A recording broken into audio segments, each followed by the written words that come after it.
Okay, మంచిదమ్మా. ఈ సమయంలో ఒక వాక్య భాగాన్ని మనం చదువుకొని ముందుకు వెళ్ళిపోతాం.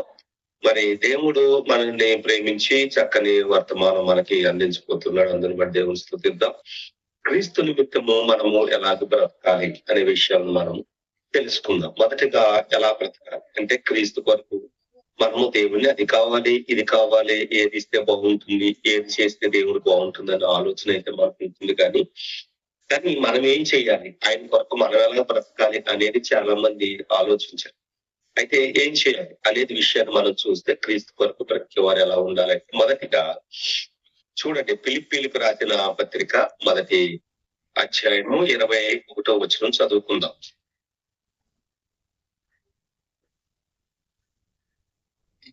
చదువు. ఇది అసలు ఒకటో అధ్యాయము 21. నా మట్టుకైతే బ్రతుకుట క్రీస్తే, చావైతే లాభము. దేవునికి ఇష్టం. మన గొప్ప క్లారిటీ కనబడుతుందా మీకు?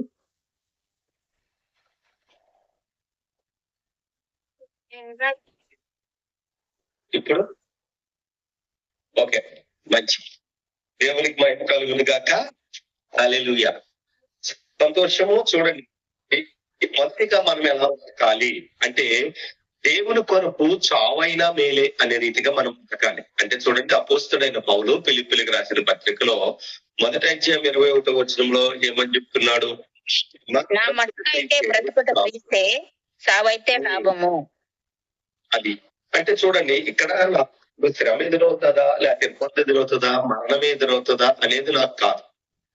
నేను బ్రతికినా చనిపోయినా ప్రభు కొరకే నేను బ్రతకాలి. బ్రతకడం అనేది క్రీస్తు ఆధీనంలో ఉంది. అది మరణమైనా నాకు సంతోషమే. ఎందుకంటే మరణిస్తే మరి అపోస్తలుడైన పౌలు మరణమైన నాకు మేలు ఎందుకు అంటున్నాడంటే, అతడు మరణిస్తే ఒక చోట అంటాడు, నా కొరకు జీవ కిరీటము దాచబడి ఉంది. ఏం దాచబడి ఉందట? జీవ కిరీటము దాచబడి ఉందని అపోస్తలుడైన పౌలు అంటాడు. అందుకే అతను చావైతే మేలు అంటున్నాడు. ఈ రోజు మనము ఎంతమంది అనగలం? ఎందుకంటే మనం అనలేం. చాలా మంది ఏంటంటే లోకాశంలో పడిపోయి ఆ జీవ కిరీటాన్ని పొందుకోవడానికి కొంచెం తక్కువగానే ఉన్నారని మనం చెప్పొచ్చు. కానీ అపోస్తలుడైన పౌలైతే తాను రక్షింపబడిన నాటి నుంచి, అతని కన్నులు తెరవబడిన నాటి నుంచి, ప్రభువును రక్షకుడుగా అంగీకరించిన నాటి నుంచి మరణానికి భయపడకుండా పరిచయం చేశాడు. ఎక్కడైతే హింసించాడో, ఏ రాజుల అధికారులు, ఏ అధికారుల యొక్క దగ్గర నుంచి సేవకులు దేవుని బిడ్డలను హింసించడానికి తాకితులు పుచ్చుకొని బయలుదేరడం, ఆ చోటే వారి ఎదుటే క్రీస్తును ప్రకటించాడు అపోస్తలుడైన పౌలు. అందుకే అతని యొక్క పరిచయం చాలా గొప్పది అని చెప్పొచ్చు. దేవునికి మహిమ కలుగును కాక. కాబట్టి ప్రియమైన దేవుని బిడ్డలు, ఇంకా మనం చూసినట్లయితే అపోస్తలుడైన పౌలు ఒక దీపం అంటే తుఫానులో వాడ చిక్కుకొని ఒక దీపాన్ని కొట్టుకుని వెళ్తే అని దీపానికి వెళ్ళినప్పుడు అక్కడున్న తెగల వారందరూ తెగ ఉంటుంది, ఒక తెగ. అయితే ఒకరాలు సలిమంట వేసుకున్నప్పుడు అతనికి ఆ సలిమంటను వేయడానికి కొన్ని కట్టలు వేసుకొని వస్తాడు అపోస్తలుడైన పౌలు. వేసుకొని వచ్చి ఆ సలిమంటను వేసినప్పుడు ఒక సర్పము అతని చేతిని పట్టుకొని ఉంటది. ఆ సర్పాన్ని పట్టుకోవడం చూసిన వారందరూ చెప్తున్న మాట ఏంటంటే, ఈ సర్పం ఎవరినైతే కరుస్తుందో అతడు పాపి. ఒక పాపిని మాత్రమే ఈ సర్పం కరుస్తుంది, ఇతడు వెంటనే చనిపోతాడు, చాలా ప్రమాదం అని వాళ్ళందరూ అనుకుంటున్నారు. కానీ దాన్ని జాడించిన అపోస్తలుడైన పౌలు మాత్రము ఏ చిన్న బలహీనత కూడా లేకుండా మంట కాగుతూ ఉన్నాడు. దేవునికి మహిమ కలుగును కాక. చూడండి, అటువంటిప్పుడు ఎవరైతే పాపి అన్నారో వారిని అతన్ని ఆదరించారు. అక్కడ అపోస్తలుడైన పౌలు సువార్త ప్రకటించాడు. దేవునికి మహిమ కలుగును గాక. అలాగా అపోస్తలుడు యొక్క పౌలు జీవితం ఏంటంటే, అతను మరణానికి భయపడలేదు, రాజులకి భయపడలేదు, దేనికి భయపడలేదు, ఒక దేవునికి తప్ప. అలాగే మనము దేవుని కొరకు ఏం చేయాలంటే, ఎలా బ్రతకాలంటే, మరణం అయితే చావైనా నాకు లాభమే అనే రీతిగా మన జీవితం ఉండాలి. కానీ ఈనాటి ఎంతమంది అలా బ్రతుకుతున్నామంటే చాలా తక్కువ అని మనం చెప్పొచ్చు. ఎందుకంటే అక్కడ కొడతారు అంటే అక్కడికి వెళ్ళలేని పరిస్థితి, అక్కడ సువార్త ప్రకటించనివ్వరు అంటే అక్కడ ప్రకటించడానికి వెళ్ళలేని పరిస్థితులు అయిపోతున్నాయి. దేవుడు మాటలు చెప్తే వీళ్ళకి ఇష్టం ఉండదు అంటే అక్కడ చెప్పడానికి భయపడుతున్న రోజులు. ఎక్కడైతే దేవుని బిడ్డలు ఉంటారో వాళ్ళ మధ్యకి వెళ్ళి సువార్త చేసి అక్కడ సంఘాన్ని స్థాపించడానికి ఇష్టపడుతున్నారు తప్ప ఈనాటి గొప్ప గొప్ప ఉన్నతమైన వారు, గొప్ప సేవ పరిచయం చేసిన వారు, అందరూ పెద్ద పెద్ద సంఘాలని చెప్పుకునేవారు ఎవ్వరూ బయట ప్రాంతాలకు వెళ్ళి సువార్త ప్రకటించట్లేదు. ఏం చేస్తున్నారంటే నగరాలలో, పట్టణాల్లో వారి సంఘాలను స్థాపించుకుంటూ, బ్రాంచీలు పెట్టుకుంటూ, ఇక్కడే పరిచయం చేసుకుంటూ కార్పొరేట్ సేవలు కొనసాగిస్తున్నారు తప్ప సువార్త అందని చోటకెళ్ళి సువార్త ప్రకటించేవారు లేరు. అది ఇప్పుడు పరిస్థితి అలాగైంది. అందుకే అసలు మనం ఎలా బ్రతకాలి క్రీస్తు కొరకంటే, మరణమైన క్రీస్తు నిమిత్తము నాకు మరణం వచ్చిన మేలే అనే రీతిగా బ్రతికిన వాడు ధన్యుడు. ఇంకొకటి ఇంకా ఏంటంటే ఎలా ఉండాలంటే, ఉన్న వాటిని పెంటగా ఎంచి బ్రతకాలి. ఎలాగంటే పెంటగా అంటే లోకాన్ని ఏం చేయాలి? పాట ఉంటుంది చక్కగా, లోకాన్ని నేను పెంటగా ఎంచాను నీ కోసమే, నీ ప్రేమ కోసమే. దేవునికి మహిమ కలుగునుగా. ఏంటండి చూడండి 3వ అధ్యాయం ఫిలిప్పీయులకు రాసిన పత్రికలో 3వ అధ్యాయం 11వ వచనం చదవండి ఒకసారి. అక్కడ ఆ మాట మనకి కనబడుతూ ఉంటుంది. ఏమని చదువుదామా? నాకు పునరుత్థానము కలుగు వలనేని ఆయన మరణ విషయములో సమూన అనుభవము గలవాడినై ఆయన పునరుద్ధాన బలమును ఎరుగు నిమిత్తమును ఆయన శ్రమల్లో పాలివాడనగుట ఎట్టిదో ఎరుగు నిమిత్తమును సమస్తమును నష్టపరుచుకొని వాటిని పెంటతో సమానముగా నష్టపరుచుకుని ఎవరి కొరకు? దేవుని కొరకు. ఆయన పునరుద్ధానములో ఆయనతో పాటు ఉంటుంది. ఏది కోల్పోయినా పర్వాలేదు, సర్వము కోల్పోయినా అవన్నీ నేను ఏం చేస్తానంటే పెంటగా ఎంచుకుంటాను. అది ధనమే కావచ్చు, ఆస్తే కావచ్చు, లేకపోతే పిల్లలే కావచ్చు, కుటుంబం కావచ్చు, ఏదైనా కానీ సమస్తమును నేను ఎలా ఎంచుకుంటాను? పెంటగా ఎంచుకుంటాను. దేవుని నిమిత్తము కోల్పోయినది నాకు పెంటతో సమానము. దాని గురించి నేను చింతించను. నా యవన కాలం పోయినా పర్వాలేదు, లేకపోతే నాకున్నదంతా పోయినా పర్వాలేదు, ఏదైనా పర్వాలేదు. నేను ఎవరి యందు ఆనందిస్తానంటే యేసునందే నేను ఆనందిస్తాను. ఎవరి యందు ఆనందిస్తారట? యేసునందే. ఎవరి యందు ఆనందిస్తారట? వీళ్ళు యేసు యందు. ఉన్నదంతా సమస్తమును నేను పెంటగా ఎంచుకుంటున్నాను. అంటే నాకు అక్కర్లేదు ఇది దేవునికి ఇష్టమైనదా? ఇది నాకు అక్కర్లేదు. ఇది దేవునికి ఇష్టం లేనిదా? ఇది నాకు దేవునికి క్షమించండి, ఇది దేవునికి ఇష్టం లేనిదైతే ఇది నాకు అక్కర్లేదు అని వదిలేసేవారు. అది ఏదైనా కానీ, అది వెండి కావచ్చు, బంగారం కావచ్చు, లేకపోతే ధనము కావచ్చు, ఏదైనా కానీ నాకు అక్కర్లేదు అని ఇది పెంట, దేవునికి ఇష్టం లేనిది అది పెంటతో సమానము, అది నాకు అక్కర్లేదు అనే రీతిగా మన జీవితాలు ఉంటారు. చాలా మంది ఏంటంటే ధనాలకు ఆశపడిన ఉంటారు. పలానా చోట వారు ఏమి చేయరు, కానీ వాళ్ళు కానుక ఎక్కువ ఇస్తారు. చూడు ఈనాటి సంఘాలు ఎలా ఉంటాయి, ఎవరైతే సంఘాలకి కానుకలు ఎక్కువ ఇస్తారో వారిని ఎక్కువగా ప్రేమించి ఎవరైనా వారిని చిన్న చూపు చూసేసే ఆవుకులు ఎంతమంది లేరంటారు. అది కాదు ఇక్కడ కావాల్సింది. ఎవరైనా దేవుని మందిరానికి వచ్చిన వారు కలెక్టర్ అయినా, యాక్టర్ అయినా, డాక్టర్ అయినా, ఎవరినైనా సమానంగా చూసేసే ఆవుకుడిగా ఉండాలి. ఎవరైనా సమానంగా బ్రతకాలి. నేను ఎక్కువ, నువ్వు తక్కువ, అలంకరణ బట్టో, అందమును బట్టో, డ్రెస్ మేక్నెస్ ను బట్టో ఇలువడం కాదు. మనస్సును బట్టి, వారి విశ్వాసాన్ని బట్టి, వారి భక్తిని బట్టి మనము ఇవ్వాలి. ఇక్కడ ఎలా బ్రతకాలి అంటే లోకాన్ని నువ్వు ఎలా ఎంచుకోవాలట? కొందరేమో అలంకరణకి బానిస అవుతారు, కొందరు వస్త్రానికి బానిస అవుతారు, మరి కొందరు అందానికి, ఇదిగో నేను ఇంత అందంగా ఉన్నాను. అందం ఏపాటిది ఈ అందం ఎంతకాలం ఉంటుంది? యవన కాలంలో ఈ మధ్యలో ఉన్న ఈ 30 సంవత్సరాలు ఈ అందం ఉండొచ్చు, తర్వాత ఏమవుతుంది? అందుకే నువ్వు ఎన్ని ప్రేమించదు. ఈ లోకమంతా వ్యర్థం వ్యర్థం వ్యర్థం వ్యర్థం. ప్రసంగి చెప్తాడు కదా, వ్యర్థం వ్యర్థం. ఆకాశము కింద భూమి మీద ఉన్నదంతా వ్యర్థం వ్యర్థం వ్యర్థం అంట.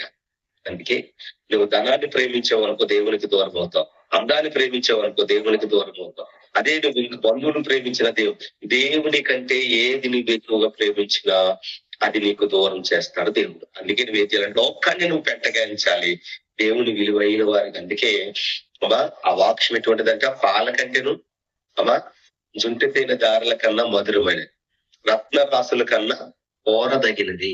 దేవుడు అంత విలువైన ఆయన సన్నిధిలో ఈ లోకాన్ని చూసినప్పుడు నీకు అసహ్యం.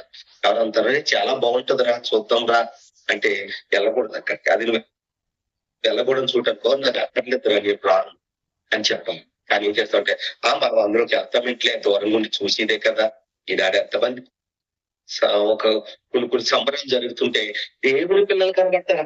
వెళ్ళిపోయి రోడ్ల మీద నిలబడి వాళ్ళు గంతులు వేసుకుంటే, వాళ్ళు పాటలు పాడుతుంటే, డాన్సులు చేస్తుంటే జరుగుతూ ఉంటాయి. ప్రియమైన దేవుని బిడ్డారు, అందుకే ఏం చేయాలంటే మనం లోకాన్ని దేవునిలో నువ్వు ఎదగాలంటే, దేవుని సన్నిధిలో మనము నిలబడాలంటే, ఖచ్చితంగా దేవునికి ఇష్టమైన వ్యక్తిగా ఉండాలంటే లోకము నీకు పెంటగా కనబడాలి. ఒకటి, చావు అయితే మేలు పని బ్రతకాలి. రెండు, అమ్మా పెంటగా దేవునికి ఇష్టం లేనిది పెంటగా అంటే ఈ లోకాన్ని పెంటగా ఎంచుకోవడం. మూడవది ఏంటంటే శ్రమ అనుభవించటం మేలని బ్రతకాలి. ఏప్రిల్కి రాసిన పత్రిక 11వ అధ్యాయము 26వ వచనం చదువుదాం. ఏప్రిల్కి రాసిన పత్రిక 11వ అధ్యాయము 26వ వచనం. విశ్వాసమును బట్టి ఐగుప్తు ధనము కంటే క్రీస్తు విషయమైన నింద గొప్ప భాగ్యమని ఎంచుకొని అల్పకాలము పాపభోగము అనుభవించుట కంటే దేవుని ప్రజలతో శ్రమ అనుభవించుట మేలని యోచించి ఫరో కుమార్తె యొక్క కుమారుణ్ణి అనిపించుకొనుటకు ఒప్పుకొనలేదు. ఏలయనగా అతడు చూడండి, ఇక్కడ మోషే గురించి మనకి ఇక్కడ చెప్పబడింది. అమ్మా దేవుని గురించి శ్రమ పడుట మేలు అనుకున్నాడు తప్ప ఐగుప్తు యొక్క భోగభాగ్యాలను ప్రేమించలేదు. ఐగుప్తు యొక్క భోగభాగ్యాలను అతను ప్రేమించలేదు. దేన్ని ప్రేమించాడు? నేను ఫరో యొక్క కుమారుడును అని చెప్పుకున్నట కంటే పేదవాళ్ళైన తన తల్లిదండ్రుల పేరు చెప్తూ వారి కుమారుడు నేను యొక్క ఇజ్రాయేల్ నుంచి చెప్పుకోవడానికి దేవుడు అతడు ఇష్టం. నిజంగా ఫరో యొక్క కుమారుని అని అతను చెప్పుకున్నట్లయితే ఆ రాజ సింహాసనం అతను అద్భుతం. నిజంగా నేను రాజు అయ్యాక నా ప్రజలు నిలిపించుకుంటానులే, నేను రాజు అధికారంలోకి వచ్చాక నా ప్రజలను ఆ బానిసత్వం నుంచి తప్పించుకుంటానులే అనుకోవచ్చు కదా. అని అనుకోలేదు. దేవుడు ఏ మార్గాన్ని అయితే చూపించాడో, దేవుడు ఎలాగైతే సరిచేయాలనుకున్నాడు అలాగే ఉండాలనుకున్నాడు. భోగభాగ్యాలు విడిచిపెట్టాడు. క్రీస్తు నిమిత్తము తన ప్రజలతో కూడా శ్రమ అనుభవించుట మేలని మోషే తలంచాడు. ఈ రోజు ఎంతమంది శ్రమ అనుభవించడానికి ఇష్టపడతారు? ఎంతమందికి అమ్మా ఏ వసతులు లేని చోట సువార్త ప్రకటించడానికి ఎంతమంది ఇష్టపడుతున్నారు?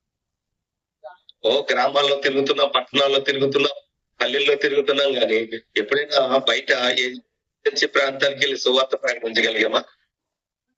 అన్ని వస్తువులు ఉన్న చోట సువార్త ప్రకటిస్తే మరి ఆ పేరే తెలియని ప్రజలు ఎందరో ఉన్నారనే ఆయన చక్కని పాట పాటలు. ఆ పేరే తెలియని ప్రజలు ఎందరో ఉన్నారు. ప్రకటించడానికి నువ్వు వెళ్తావా? ఎవరు వెళ్తారు? మరి వారి చోట్లకి వెళ్ళొచ్చు కదా. వెళ్ళం మనం. ఎందుకంటే శ్రమ, అక్కడ వ్యాధులు ఉంటుంది, సరైన వసతులు ఉండవు, దోమలు కుడతాయి, లేదా పాములు వస్తాయో తేళ్లు వస్తాయో ఏమొస్తాయో తెలియదు. కాబట్టి వెళ్ళకూడదని అనుకుంటా. అని ప్రియమైన నా దేవుని ఇట్లా ఒక్క విషయాన్ని నేను మీకు తెలియజేస్తాను. శ్రమ అయినా నాకు మేలే. శ్రమ అనుభవించిన క్రీస్తు విషయము శ్రమతో చూడండి, యోబు ఎంత శ్రమ అనుభవించినా యెహోవా ఇచ్చును యెహోవా తీసుకుని అన్నాడు తప్ప నాకెందుకు ఈ బాధ అనలేదు కదా. ఒక ఆయన ఏమంటాడంటే ద్రాక్ష చెట్లు పోయకపోయినా గొర్రెల దొడ్డలు మందం లేకపోయినా ఏసునందు నేను ఆనందిస్తాను. ఎవరి యందు ఆనందిస్తాడట? ఏసునందు. ఈ రోజు శ్రమ అనుభవించడానికి ఎవరు ఇష్టపడట్లేదు. దేవుని సన్నిధికి వచ్చాను కదా, కొంత శ్రమ తగలగానే ఏమంటారు తెలుసా? అవన్నీ పోతాయనే కదండి దేవుని సన్నిధికి వచ్చాము, మాకు ఎందుకు ఈ శ్రమలు అంటూ. నువ్వు బంగారంలాగా కాల్చకపోతే, వెండిలాగా పొటం వేయకబడకపోతే పొద్దున్న చిన్న శ్రమ వచ్చిన తొట్టెళ్ళిపోతాం. అందుకే ప్రియమైన దేవుని బిడ్డలారా, శ్రమ అనుభవించటం మేలు అని బ్రతక. శ్రమ వచ్చినప్పుడు దేవుని తిట్టడం కాదు, శ్రమ వచ్చినప్పుడు దేవుని దూషించడం కాదు. ఏం చేయాలి? ఆ శ్రమ వచ్చినప్పుడు కూడా దేవుని కనపరిచేవారిగా మనం, శ్రమలో కూడా దేవుని చూసేవారిగా మనం ఉండాలి. నువ్వు శ్రమలో ఉండి దేవుని చూస్తే శ్రమ పెద్దదిగాను, దేవుడు చిన్నవాడిగాను కనబడతాడు. అదే దేవునిలో ఉండి శ్రమను చూస్తే శ్రమశాల. ఇజ్రాయేలుకి ప్రజలకి ఎర్ర సముద్రం పెద్దదిగానే కనిపించింది, కానీ మోషేకి మాత్రం అది ఎర్ర సముద్రంలో కనబడలేదేమో. అది ఒక ఆటంకము అనుకోలేదు మోషే. ఎందుకంటే ఆ దేవుడు నమ్ముకున్న దేవుడు గొప్పవాడన. అతను ఆశ్చర్యమైన కార్యం చేస్తాడండి. మోషే గ్రహించాడు కనుక అమ్మా అది పెద్ద సమస్యగా అతను భావించలేదు, కానీ ప్రార్థన చేసినప్పుడు దేవుడు అతని యొక్క ఆశను తీర్చాడు. దేవునికి మహిమ కలుగును. ప్రియమైన దేవుని సంగమా, నీవు శ్రమ అనుభవించుట మేలు అని ముందుకెళ్ళాలి. అందుకే కదా ధన్యతల్లో మనకుంటుంది. ఒకసారి మత్తయి సువార్త 5:11 చదవండి ఒకసారి. అక్కడ ఉంటుంది, చదవండి.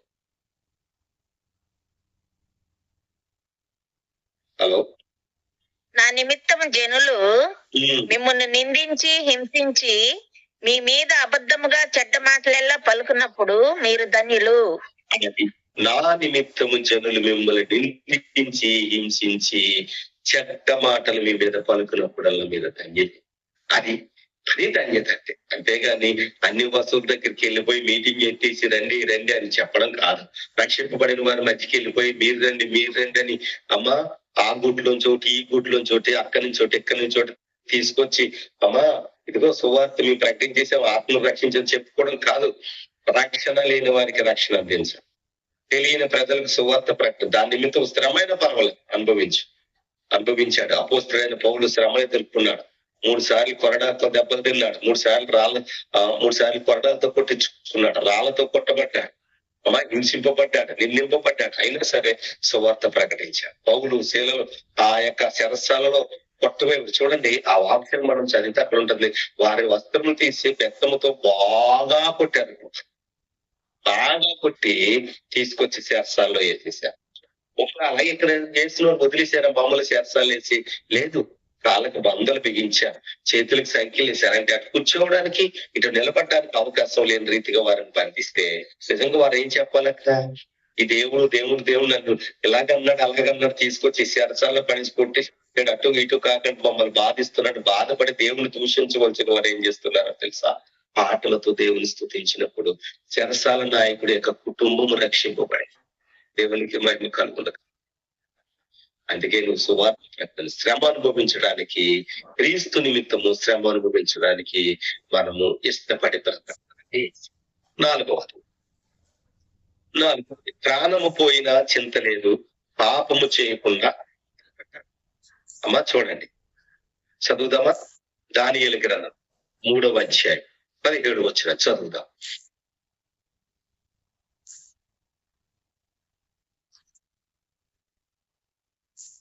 Praise Lord. చదవండమ్మా. మేము సేవించుచున్న దేవుడు మండుచున్న వేడిమి గల ఈ అగ్నిగుండం పెద్ద వీణను సుంసోనియను. దానియేలు 3:15 సార్. 17 okay sir. మేము సేవించుచున్న దేవుడు మండుచున్న వేడిమి గల ఈ అగ్నిగుండములో నుండి మమ్మను తప్పించి రక్షించుటకు సమర్థుడు. మరియు రక్తము సాగిలి పడము, మేము చనిపోయినా పర్వాలేదు, అయినను మమ్మల్ని రక్షించడానికి మేము నమ్ముకున్న దేవుడు సమర్థుడై. రాజు కోపం వచ్చిందండి. కోపం రాదా? ఒక మాట అంటే నీకు నాకు వస్తుంది కోపము. అటువంటి రాజుని ఎదిరిస్తే కోపం రాదంటే వచ్చింది. ఇదిగో ఈ వేడి చాలదు, ఏడంతలా వేడిని ఎక్కువ చేయండి అని ఎక్కువ చేశాడు. ఆ యొక్క అగ్నిగుండాన్ని వేడంతలకు ఎక్కువ చేశాడట. మండుచున్న అగ్నిగుండాన్ని చేస్తే తీసుకెళ్ళి పోయింది వీళ్ళు అన్నప్పుడు వారు తీసుకుని వెళ్ళిన వీళ్ళని ఎవరైతే ఈ ముగ్గురు యవనస్తులు వేసిన వారికి కాలిపోయి ఆ వేడికి కాలిపోయి వీరు చనిపోయారు. కానీ ఆ లోపలికి వెళ్ళి ముగ్గురు ఏం చేస్తున్నారంటే అగ్నిగుండంలో నాట్యం పడుతున్నారట. సింహాసనం మీద కూర్చున్న రాజు అంటున్నాడు కింద వారిని కేకేసి, అయ్యా మనం ఎంతమందిని వేసామయ్యా? ముగ్గురు వేసామండి, మరి 4వ వ్యక్తి కనబడుతున్నాడు నా. భయము చెందకు భక్తుడా, ఈ లోకమాయ ఛాయను చూచినప్పుడు కదా అమ్మా. బొమ్మకు మొక్కనందున ఆ ముగ్గురు భక్తులు, క్షమించిన పాట నాకు సరిగ్గా రాదు, ఎక్కడ వెళ్ళానంటే ముగ్గురు భక్తులు బొమ్మకు మొక్కనందున ఏం చేశారు? అగ్నిగుండం వేశారు. కానీ అక్కడ కూడా ఎవరున్నారంటే దేవుడు వారిని కాపాడడానికి అగ్నిగుండం. నువ్వు ఎక్కడికి వెళ్తావో అక్కడ ఎక్కడ నీకు బాధ ఉందో ఆ బాధలో ఆయన ఉంటాడు. ఎక్కడ నీకు శ్రమ ఉందో ఆ శ్రమలో ఆయన ఉంటాడు. ఎక్కడ నీకు ఇబ్బంది ఉందో ఆ ఇబ్బందులు ఆయన ఉంటాడు. నీతోనే ఉంటాడు, నీతోనే సహవాసం చేస్తాడు. అటు దేవుడు ఉన్నప్పుడు ప్రాణానికి అంటే ప్రాణం పోయినా గాని పాపం అయితే మేము చేయము అని నీ యొక్క విశ్వాస జీవితము ఉండాలి. దేవునికి మహిమ కలుగును కాదు. చూద్దాం. ఇప్పటికి 4 విషయాలు మనం మాట్లాడుకున్నాం కదా. ఒకటి, సావైతే లాభము అని బ్రతకాలి. 2, ఉన్న వాటిని ఏది దేవుని కొరకు ఏది పోగొట్టుకున్నా అది పెంటగా ఎంచుకోవాలి. 3వది, శ్రమ అనుభవించడం మేలని బ్రతకాలి మోషేలాగా. అలాగే 4వది, ప్రాణం పోయిన చింత లేదు కానీ పాపం అయితే మేము చేయమని బ్రతకాలి యవన బిడ్డలా. షడ్రక్, మేషక్, అబేద్నెగో. చూడండి. 5వది, క్రీస్తులో కీడును అనుభవించుటకు బ్రతకాలి. చూద్దామా? యోబు గ్రంథము 2వ అధ్యాయము 10వ వచనం చదువుకుందాం. యోబు గ్రంథము 2వ అధ్యాయము 10వ వచనం చదువుదాం.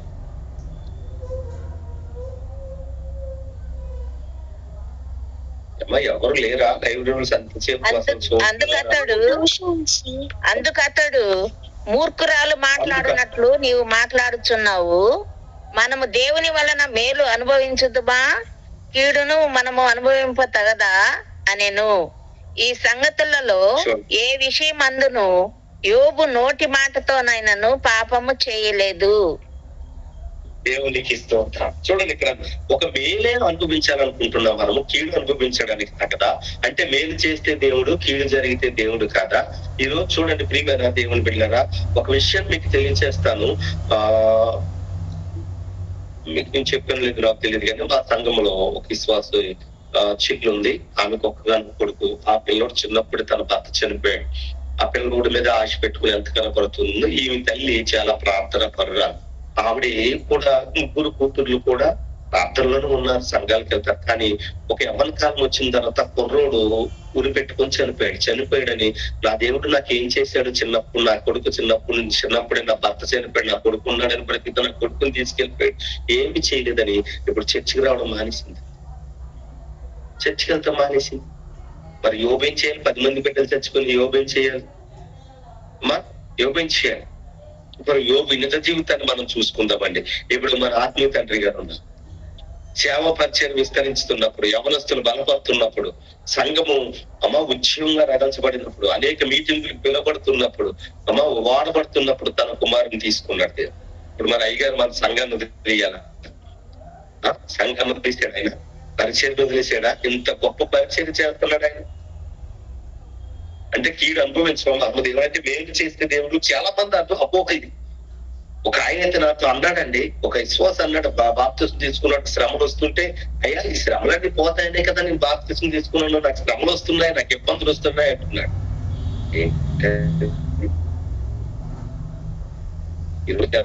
స్వస్థతల కొరకు, శరీర స్వస్థతల కొరకు, ఇది లోకం జరిగే చిన్న చిన్న కోరికల కొరకు తీర్చుకోవడానికి దేవుని సన్నిధికి వచ్చిన వారి సంఖ్య ఎక్కువైపోయింది.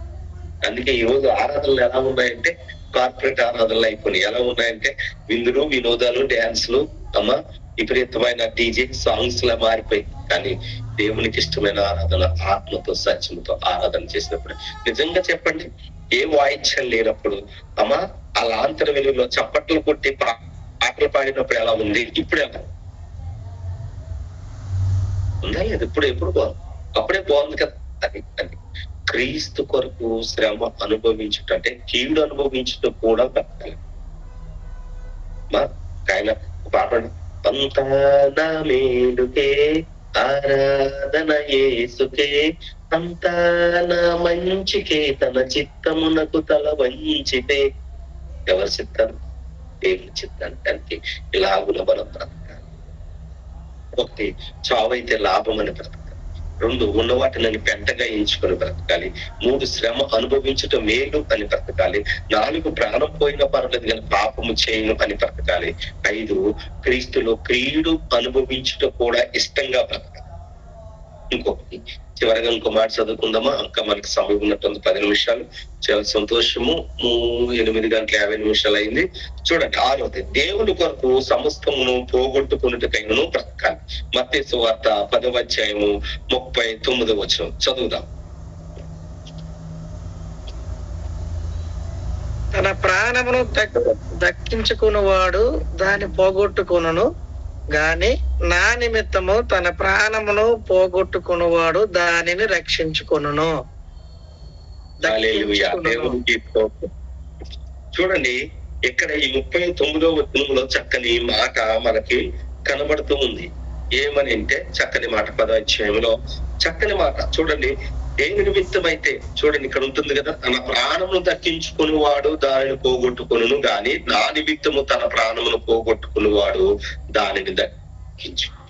యేసు ప్రభు కొరకు మరి అపోస్తలుడైన పౌలును రాళ్లతో కొట్టారు, చనిపోయడం తీసుకెళ్లి ఎక్కడ పడేశారంటే ఊరు బయట పడేశారు. కానీ ఏం చేశాడైనా మరలా దేవుడు అతను బలపరిచి ఏం చేశాడంటే శక్తినిచ్చాడు, బలాన్ని ఇచ్చాడు. తిరిగి లేచి మరలా సువార్తను ప్రకటించాడు. కానీ ఇక్కడ అసలైన విషయం ఏంటంటే దేవుని కొరకు నువ్వు ఇక్కడ ఈ లోకంలో నీ ప్రాణం పోగొట్టుకుంటావేమో కానీ పరలోకంలో నీకు నిత్య జీవం. రెండవ మరణంలో తప్పించబడి దేవుని రాకడలో సిద్ధపడి ఆయనతో పాటు ఆ యొక్క పరలోక రాజ్యంలో 24 పెద్దల ఎదుట అద్భుతమైన సింహాసనం ఎదుట నీవు కూడా దేవుని దూతలతో కలిసి 1000 దూతలు కలిసి దేవుని స్తుతించే అవకాశాన్ని దేవుడిస్తాడు. రెండవ మరణమును నువ్వు తప్పించబడతావు. ఎక్కడ పోగొట్టుకుంటావేమో, ఎక్కడ శ్రమ పడతావేమో, ఎక్కడ నిందింపబడతావేమో, కానీ అక్కడ నీవు అమ్మా ఆదరింపబడతావు. ఉన్నతమైన స్థానము దేవుడు నీకు ఇవ్వబోతున్నాడు. అందుకే మనం ఏం చేయాలో తెలిసిపోయిన దేవుని సమస్తమును పోగొట్టుకున్నటకైనా పోయిందా పోనే యెహోవా ఇచ్చిన యెహోవా తీసుకొని అవసరమైతే 2 అంతల ఆశీర్వాదాలు ఆయన ఇస్తాడు. 10 మంది బిడ్డలు తీసుకున్నారు, మరలా 10 మంది బిడ్డలు ఇచ్చాడు.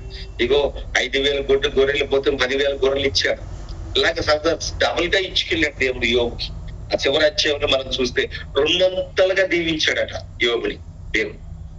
మరి నీవు ఎంతసేపు ఈ చిన్న చిన్న ఆశీర్వాదాల కొరకు నువ్వు చూస్తున్నావు, చిన్న చిన్న దీవుల కొరకు. కానీ నువ్వు బలమైన దేవుడు అంటే గొప్ప దేవుడు. ఆయన అడిగే బయట శ్రేష్టమైనవే ఇస్తాం. ఆ శ్రేష్టమైనవే నీవు కూడా అడగడం నేర్చుకో. దేవుని కొరకు ఏది పోగొట్టుకున్నా పర్వాలేదు, సర్వాన్ని కోల్పోయినా పర్వాలేదు, ఎందుకంటే దేవుడు నిన్ను పోషిస్తాడు. అమ్మా ఒకప్పటి సేవకులు పెద్ద పెద్ద డబ్బు సంచులు పట్టుకుని సేవకు రాలేదండి. సమస్తాన్ని విడిచిపెట్టి వచ్చి సేవ పరిచయం చేశారు. వచ్చిన తర్వాత వారిని దేవుడు ఆశీర్వదించి ఉన్నతంగా దీవించారు. ఈరోజు ధనం ఉంటే సేవ అంటున్నారు, ధనం ఉంటే కాదు, దేవుని ఆత్మ ఉంటే సేవ పరిచయం తెలుస్తుంది. దేవుడు తోడుగా ఉంటే సంఘము అభివృద్ధి చెందుతుంది. అది కాబట్టి నా ప్రియమైన దేవుడు ధనం ఇచ్చామంటే మర్చిపోతాను, ఏదైనా తినడానికి అయితే తినేసి మర్చిపోతారు. కానీ దేవుని యొక్క ఆత్మశక్తి వారికి పంపబడినప్పుడు వారు దేవుని సంఘాన్ని సన్నిధిని విడిచిపెట్టారు. నువ్వు దేవుని కొరకు ఏది కోల్పోవడానికి ఇష్టపడ, ఏదైనా పర్లేదు, సర్వము ఇచ్చిస్తాడు. అబ్రహాము లేక దేవుడు వాగ్దాన పుత్రుడిని 25 సంవత్సరాల తర్వాత ఇస్తే మరలా నాకు మట్టే కోల్పోవడానికి ఇష్టపడ్డాడు, ఇచ్చేస్తాకే ఇష్టపడ్డాడు. ఎందుకు ఇవ్వాలి అనే మాట అడగలేదు. నిజంగా నీకు పెళ్ళి ఒక 10 సంవత్సరాల తర్వాత కుమారుడు పుడితే వాడికి ఏదైనా చిన్న తగిలి ఏమొచ్చి ప్రాణ పరిస్థితిలో ఉన్నాడంటే నువ్వు ఎలా గుర్తిస్తావు? అయ్యి బాబోయ్ 10 సంవత్సరాల తర్వాత నాకు కొడుకు పుడితే వాడు ఏ రీతిగా ఉన్నాడా అని బాధపడిపోతామే. కానీ 25 సంవత్సరాలు వృధాప్య మందు వాగ్దాన పుత్రుడిచ్చి నాకు ఇచ్చేనాడంటే పరిగెట్టుకుని వెళ్ళిపోయాడు అబ్రహాం ఇవ్వడానికి. దేవుని కొరకు ఏదైనా ఇచ్చేస్తానన్నాడు. మరి నువ్వేమిస్తున్నావు? తీసుకోవడం నేర్చుకున్నాం అంతే, ఇవ్వడం ఏమీ నేర్చుకోలేదు. తీసుకోవడానికి ఆశీర్వాదాలు ఇయ్యు, దీవెనలు ఇయ్యు, స్వస్థతలు ఇయ్యు, ఆరోగ్యం ఇయ్యు, డబ్బు ఇయ్యు, ధనం ఇయ్యు, ఇది ఇయ్యు, అది అంటున్నాం తప్ప నీకేమివ్వను ప్రభావ, నీకేమి ఇవ్వగలను ప్రభావ, ఏమిస్తే నీ రుణం తీర్చగలను. పాట మాత్రం పాడతాం, వేలాది నదులంత విస్తార తైలము నీకిచ్చిన చాలునా అని చక్కగా పాడతాము. కానీ ఏమిస్తున్నావు దేవునికి? ఏమిస్తున్నావు? దేవుని కొరకు కోల్పోవడానికి ఏమైనా ఇష్టపడుతున్నావా? విడిచిపెట్టడానికి ఏమైనా ఇష్టపడతావా? అన్నీ కావాలి. మా కాకిల్లాగా ఉండాలి, కోకిల్లా ఉండాలి, సంఘంలో విశ్వాసంగా ఉండాలి, బయటికి వెళ్ళాక లోకస్తులుగా ఉండాలి.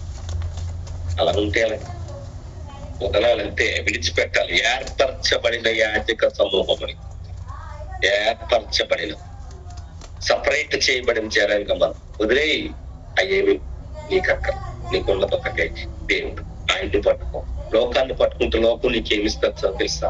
దుఃఖము తప్ప ఏమి ఇవ్వదు. అది దేవుని పట్టుకో, సమాధానము, సంతోషము, నిత్య జీవం అనేది నీకు దొరుకుతుంది. దేవునికి మహిమ కలుగునుగా. మరొక మాట చదువుకుందాం, చివరిగా చదువుదామండి. చూడండి అమ్మా, దేవుని యందు భయభక్తులు కలిగి బ్రతకాలి. చూడండి ప్రసంగి గ్రంథము 12వ అధ్యాయము 13వ వచనం.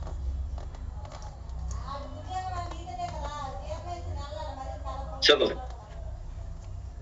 ప్రసంగి గ్రంథము 12వ అధ్యాయము 13వ వచనం. 13వ వచనము. ఇదంతా తరువాత తేలిన ఫలితార్థం ఇదే, దేవుని యందు భయభక్తులు కలిగి ఉండి ఆయన కట్టడలను అనుసరించి నడుచుచుండవలెను. మానవ కోటికి ఇదియే విధి. అది ఎలా బ్రతకాలంట? దేవుని యందు భయభక్తులు కలిగి బ్రతకాలి. భయం లేకపోతే భక్తి భక్తి ఉండదు, భక్తి లేకపోతే భయం ఉండదు. ఏదో ఒకటి ఉంటే ఎలాగవుతుంది? రెండూ ఉండాలి, భయము ఉండాలి, భక్తి ఉండాలి. ఒకటి ఏదైనా చేసినప్పుడు దేవుడు చూస్తున్నాడని భయం ఉండాలి. రెండు, దేవుని సన్నిధిలో భక్తి ఉండాలి. భక్తి లేకపోతే దేవుని మందిరానికి రావు, వచ్చినా ఏమీ చేయవు, మోకరించవు, ఆరాధన చేయవు, పాట పాడు.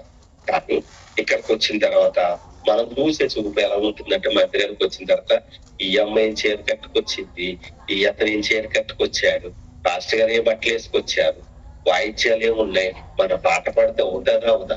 ఎందుకు ఆలోచన?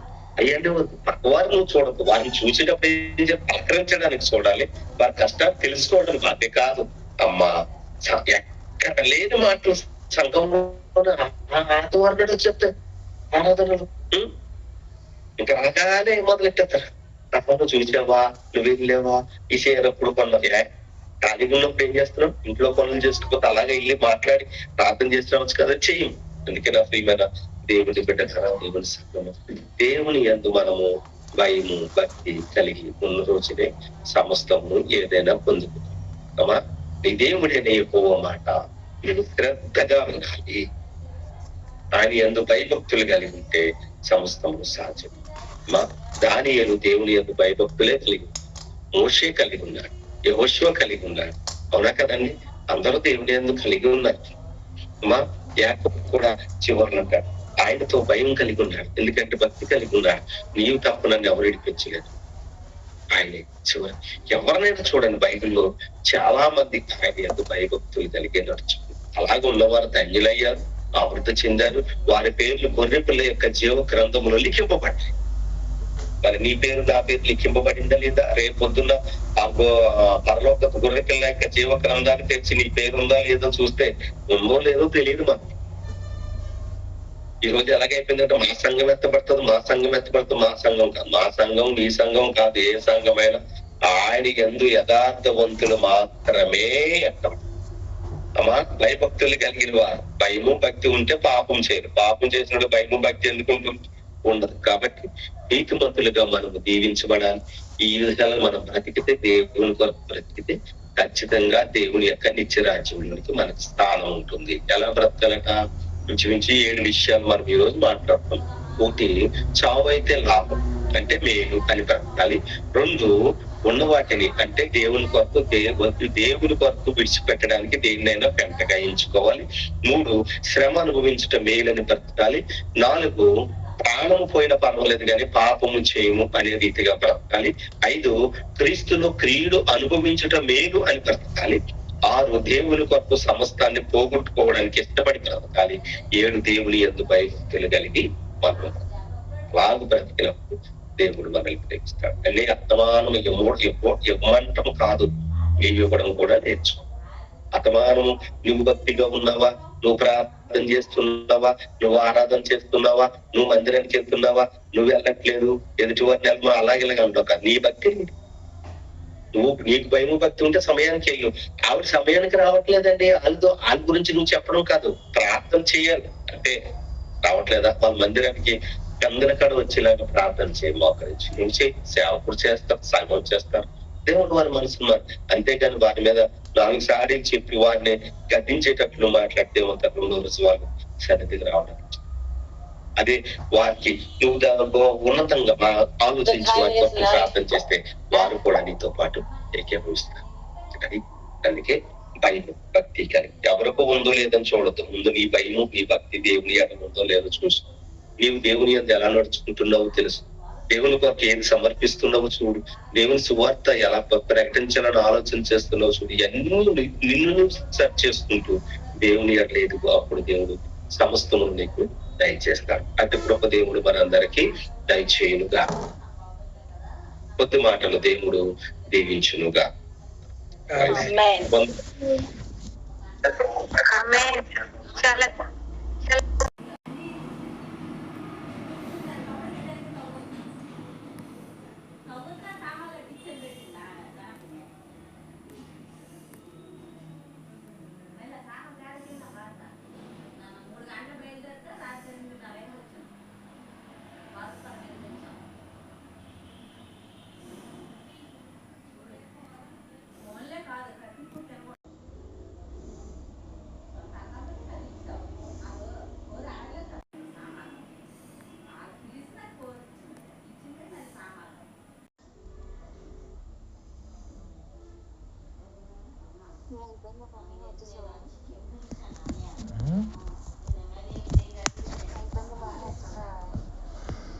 ఎక్కడికా?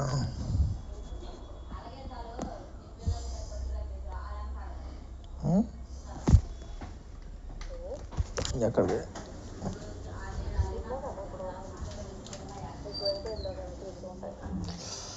నీతో వచ్చి నిన్ను పండబెట్టి బాగా చేస్తే అప్పుడు తీరుతుంది.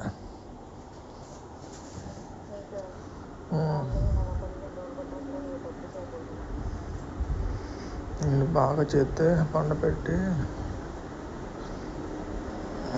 అప్పుడు తీరుతుంది. చైనా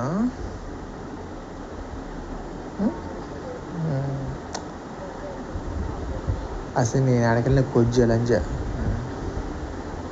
నువ్వు ఇంట్లో ఉంటే కూడా బాగా రెచ్చిపోతున్నావు. ఈ మధ్య ఇంట్లో ఉంటే కూడా ఇంకా పడుకు.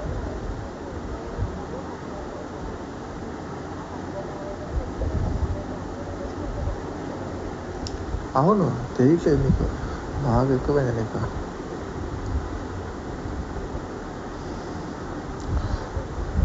బాగా ఎక్కువైంది నీకు. ఎప్పుడు రాను, బాగా చేస్తా నీకు.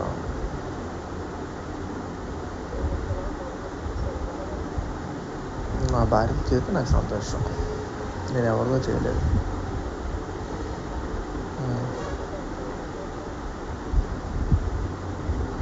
ఎప్పుడు నాన్న?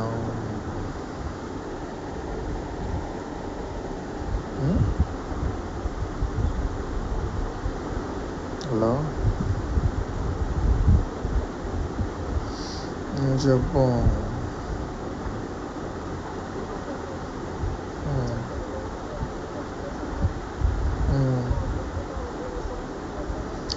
అదేంటి?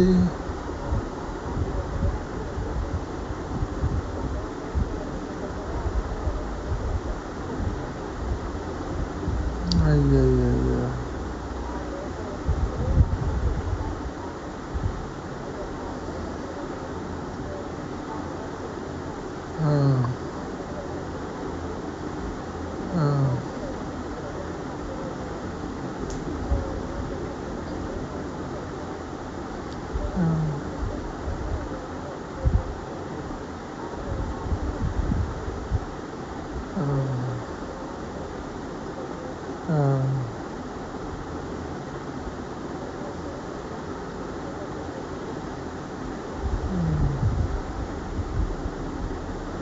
కంపేదోలా.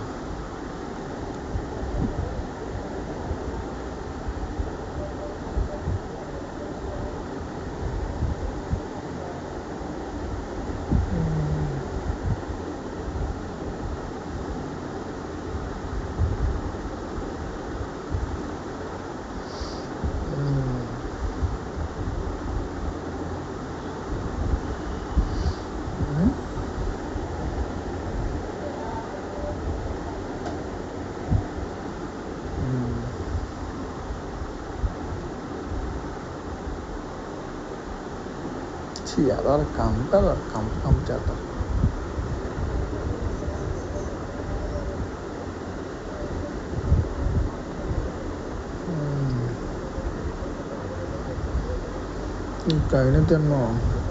కైని తిన్నావు బాగా దొరుకుతావు. ఇది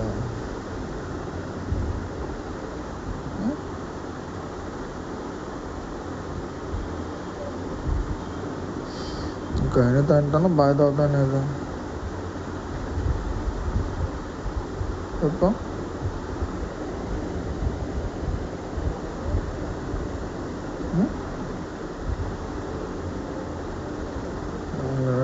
నీకు బాగా ఎన్నిసార్లు దాకా చెప్పు.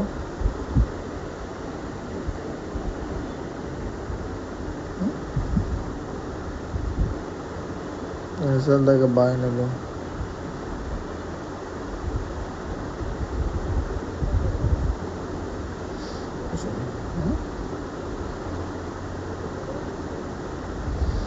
ఎన్నిసార్లు తాగాను లేదా?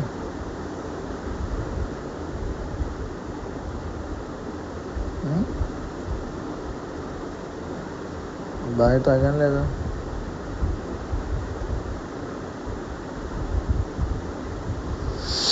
మళ్ళీ వచ్చానుకో అమ్మో రొప్పుతో తగులుకొని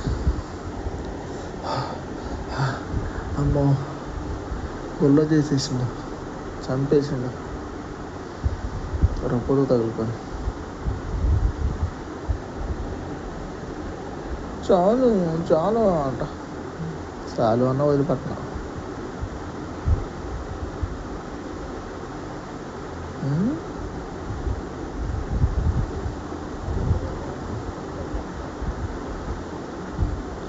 చాలు చాలు అన్న వదిలిపెడతా, వదులుతానా?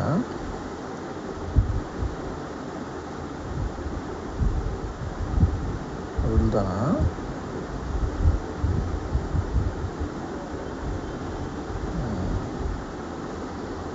ఈసారి వస్తే బాగా చేస్తాం. ఎప్పుడు రా లంచం నీకు కలవాలని లేదా అసలు?